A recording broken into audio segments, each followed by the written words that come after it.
Good morning. Welcome to a special edition of Randy's Corner, and I'm your host, Randy Clark, and I've got my most favorite person at the Marble Festival, Mr. Frank Murphy. Good morning, Frank. Good morning, Randy. Thanks for having me here. I had a whole page of things that I like about Frank, and my wife told me that's too much, so Frank is my colleague. Hey, we're high school buddies. We went all the way through school together, played Little League Baseball together. I can go on and on. Yep. So, the Marble Festival. Yeah. Right. You're my favorite person to go to at the Marble Festival.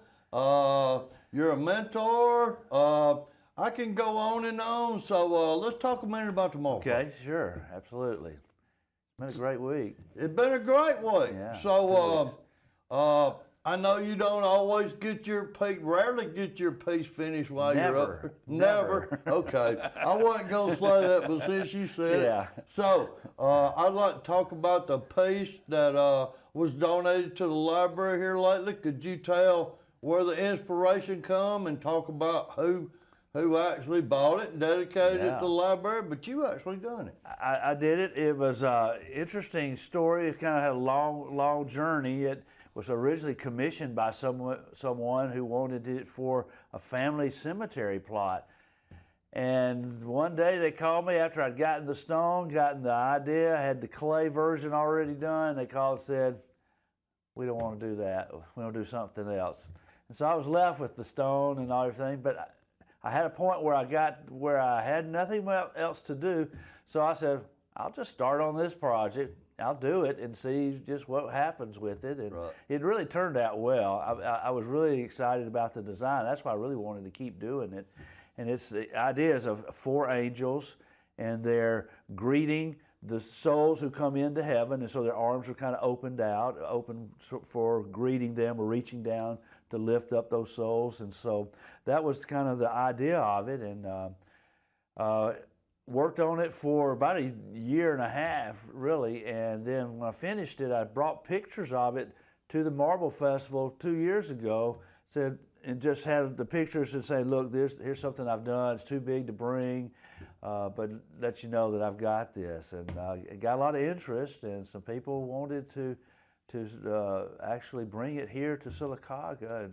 And Dr. Shirley Spears certainly was a major part of that idea, and found someone, William Kilo, to donate to the bringing it to Sylacauga. And so we found a place where we like for it to be set up, and we brought it in this past September and got it set up and had a dedication, and it was a great day. I really enjoyed being here that day, and to have that piece. It's a kind of a special piece to me. It's the title actually is called "Hope is the Thing with Feathers," and it's a poem that Emily Dickinson had written years ago. And I happened to be on my way to supper one night after I'd been working on this, carving out some of the wings, and a song came on the public radio station I was listening to, and it was titled "Hope is the Thing with Feathers." And I'd been thinking about feathers. Kind of stuck, right? Feathers all day long. I had feathers on the brain, and so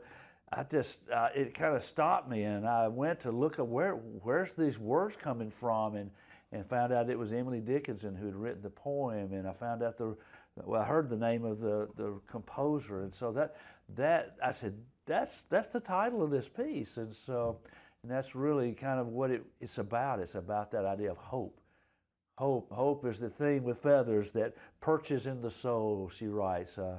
It sings the tune without the words and never stops at all. Hope never stops. Hope is eternal. And so about how many pieces do you have? By the way, Frank, that's my favorite piece at the library. It's hard to choose because we got 53 pieces inside and 8 outside. That's amazing. But that new one is my favorite piece. Appreciate Approximately how many pieces do you have in the library? I think I just had one that was purchased this year at the Marble Festival. It's just been set up in there this past week, and so I think that's 6, maybe 7. Well, 6 inside, and then the one piece outside. Right. Frank, I could sit and talk to you for days, but we're running short on time this morning. Thank you so much. True Sylacaugan? Love Sylacauga. Thank you for all you do for this great city. Well, I love it. I just do a little bit. You're my favorite at the Marble Festival, and come on out today and see what. Last day, try to see if it get me to get finished or get some more done. Come on out there and see Frank. Frank's my go-to guy. There's 2 words that come out of my mouth more at the Marble Festival. It's Frank Murphy. Yeah, and I apologize for that, right. but you're so good with people, I have to send them to you. Well, I love to meet them and to share with them, and give them information about Sylacauga. I know you do.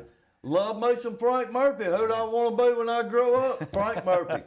Thank you, Frank. Thank you, Now Randy. come on out to the Magical Marble Festival. Kind of the last day we got tomorrow too. Out in Charles Cummings, I'll be giving a little class on sculpting.